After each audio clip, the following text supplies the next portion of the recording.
Yeah. Have you ever watched Dexter before?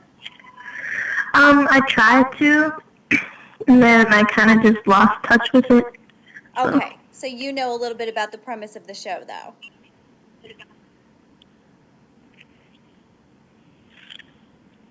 Amber? yeah. Okay, just wanted to make sure you could still hear me. Okay, so Amber, I know it's been a little while since we've done a DBA together. So let me hmm just reiterate. You are basically trying to show me mastery of the material from modules 9 through 12 today. So remember Okay. to give me explanations with all of your answers, and just do the best job you can, okay? Okay. Okay. So Amber, what did you get for number 1?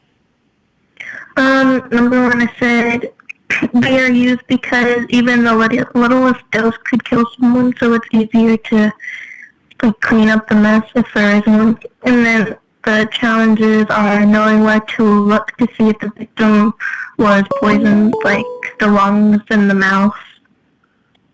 Okay. Okay. Why would we want to look there? What would maybe lead us to suspect that possibly? To see if the victim inhaled the poison. Oh, yeah. Yeah. Good point on that end. Definitely, definitely. And are there any other challenges you can possibly think of in terms of trying to catch somebody who might be using poisons? Trying to see which poison they used. How so? By the victim and how they were able to poison the victim. Okay. Okay. Good, good, good. All right. You made a lot of good points. I'm just going to add one little thing here today, just in our conversation here. Remember, many of our poisons are sometimes very common, almost household items in many cases. Mm-hmm. So that is a big thing because everybody has access to things like drain cleaner, for instance, which, as you know, will kill you. Um, but can you imagine trying to catch somebody that was using that as a poison in small doses? I mean, trying to track down that one person would be pretty tough, don't you think? Yeah. Yeah.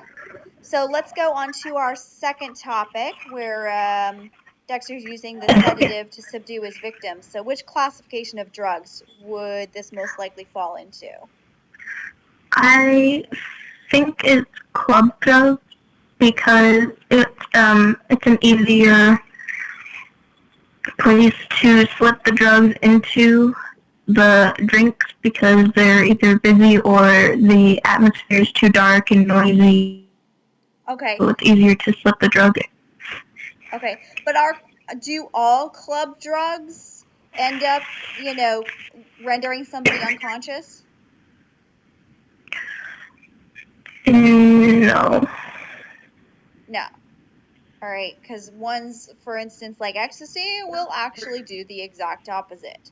So, is there anything that you can maybe think of that might be a better classification for that drug?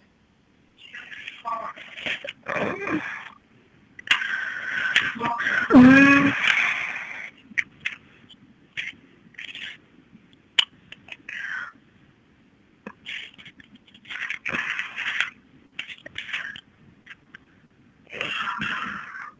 to make them unconscious. Right. So, what would be a better classification? So, they're going to be unconscious very easily. So, what kind of classification might be a better one to use here? Mm,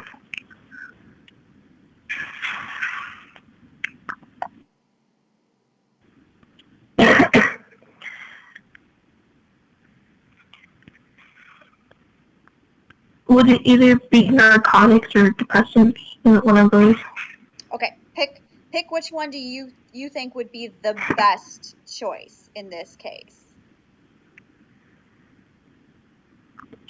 I think it would be the narcotics because it reduces the rate of bodily functions. Good, good, yes. And sedatives, remember, sedatives are typically narcotics, and remember, narcotics were designed specifically to remember their original use was for insomniacs.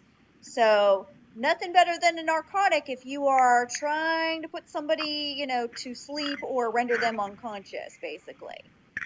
Okay, Right.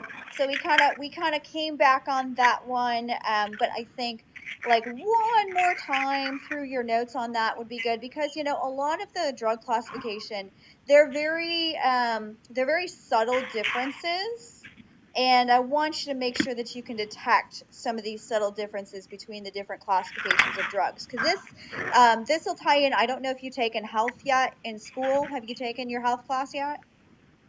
I've taken a Pardon, dear? medical class. Okay. I think it was, I don't even remember. Okay. Well, you might still need to take a health class, and this will tie into that because that's one of the major qualities that you'll end up talking about is all of these different drug classifications. So it's going to help you for this class, and it will potentially help you down the road if you still need to take that health course. Okay. Mm-hmm. Okay. Okay, so let's go on to our third topic here. So Dexter collects a drop of blood from each victim. So when this when this evidence was found, what type of evidence would this be considered? It would be considered evidence. I'm sorry, dear. I'm so sorry. You keep breaking up right at the Physical. very moment that you're giving the answer. One more time, dear. It would be a form of physical evidence, but physical evidence is like the big, huge umbrella for which most evidence falls into. So think about the amount of blood you have here. You just have one drop. So is that maybe another type of evidence that you can think about? Oh, biological evidence, right?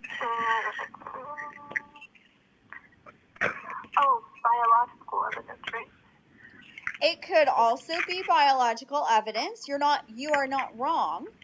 But there's yet another type of evidence type that this could fall into. Focus in on the amount of evidence you have here. Mm, If you only have a tiny bit of evidence, what would that be?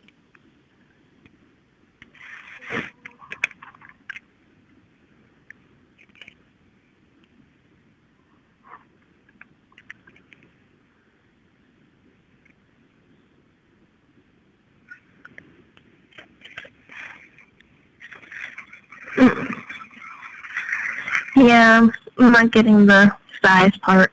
Are we stuck a little bit still? Okay. So think about think about the amount of evidence you have. You have a small bit of evidence. So anytime we only have a tiny, Of small course. little bit of evidence, that's known as trace evidence. Yeah. Okay. Is it ringing bells for you now? Okay. Okay. So yeah, a lot of people think it's just something like hair or fibers, but remember, it could be any evidence type where we just have a small amount. And the key thing here is that with trace evidence in any criminal case, both the prosecution and the defense, they get to test that evidence. Think about if you only have one drop of blood though. Trying to share one little drop of blood with both sides of for a court case would limit the amount of tests you could run on it because you only have a small amount of it.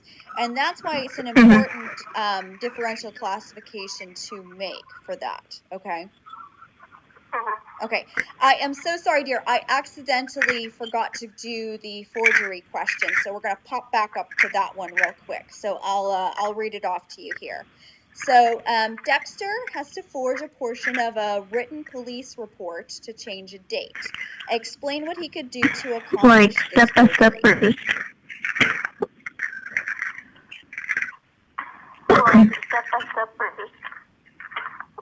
Yes. So what would you do if you needed to accomplish this? I think to change the date.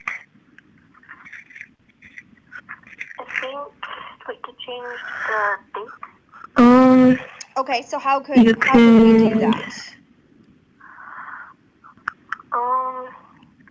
You can. I don't know.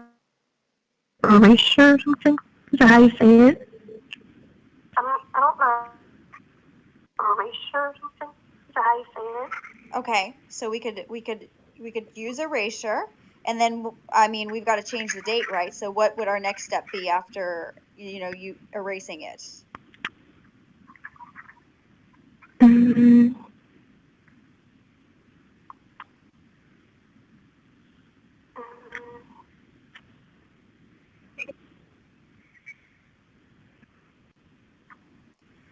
Think about it. We've gotten rid of the date, so what do we need to alter do it next? so you can make the correct date for it. Alter it so you can make the correct date for it. Right, but how am I going to accomplish that? I mean, my handwriting is going to be different from this person's, I'm pretty sure.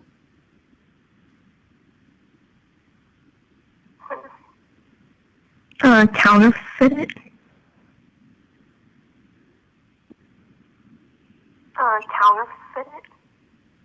Okay, so what I'm hearing are a lot of buzzwords. All right, I know you're trying to kind of throw some of these buzzwords at me, but we're not addressing the actual steps we would take. Okay, you're telling me counterfeit it, but that involves a lot of steps. So you need to be able to tell me. We would need to find a way to mimic that person's handwriting. We would need to maybe see samples of that person's handwriting and make sure that we were mimicking that exact level. We'd also have to make sure we would be impacting the and using the same kind of pen or pencil in that case, because if it's even slightly off, it may look off as well. Okay. Now, did you try the bonus just for fun? I did. Antisocial personality disorder. What did you think? I got it. Yeah, I took psychology last year. Say that again. Antisocial personality disorder. Oh, hey, you got it. Have you taken psychology before? Yeah, I took psychology last year. Oh, good. Did you take like regular psych or did you take the AP psych class? I took AP.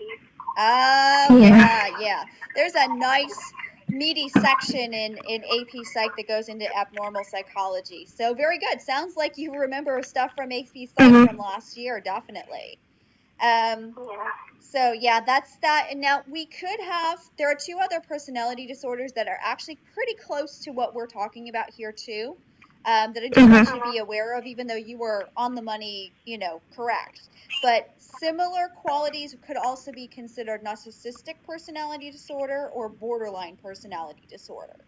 They tend to have sort of the same sort of qualities for that. But Dexter is like a textbook case of antisocial personality disorder. Okay, so I feel like today, Amber, overall, for our topics, after I got the questions, I reviewed and then Tell me what did we after do? I thought I got the answer, I kind of just went back and looked at examples for it. After I got the questions, I was just really confused on 3. Reviewed, and then after I thought I got the answer, I kind of just went back and looked at examples for it. Yes. Okay, so here's the thing with that. Really confused on 3. Right. But did we study before we got the questions? Yes. Okay. So I think we maybe need to spend a little more time with that. And that's, Amber, that's why I don't want students to wait too long to take their DBAs, is because it's really difficult to remember a lot of these little, details involved. All right. That's why I definitely want you to make sure that you've done that. Now, we only have one more DBA left for the course, which is stuff you already did anyway. But typically, you know, for any other course you take with Florida Okay. Virtual School, try to take your DBAs right away. It's so much easier that way, and your confidence level is going to be higher because you Mhm. just did, you know, a lot of that stuff. Okay. So I think we Okay. definitely need to go back through modules 9 and 10. Those were your weak spots today. And I would definitely make sure you've got some good examples and procedures in your notes. Remember, we talked about going back through the drug classifications one more time. All right. And don't forget they have the little review games at the end of each module. So I would see if you can do that a little bit more. I don't really think it'll take you much Mhm. more than, like, say, another 20, 30 minutes. You know, you don't need to spend all day on this. But I think going through everything one more time is going to make you feel a lot more confident in taking the midterm. Okay. Okay. Okay. So don't forget, as per usual, you Yes. need to submit your 2-sentence summary today for me, and I'm going to give you your password for the test. So do you have Okay. something to write it down with? Yes. Okay. So your password for today is going to be the word red followed by the number 120. Not yet. Okay. Okay. So and don't forget, no uppercase letters, no spaces or anything with that.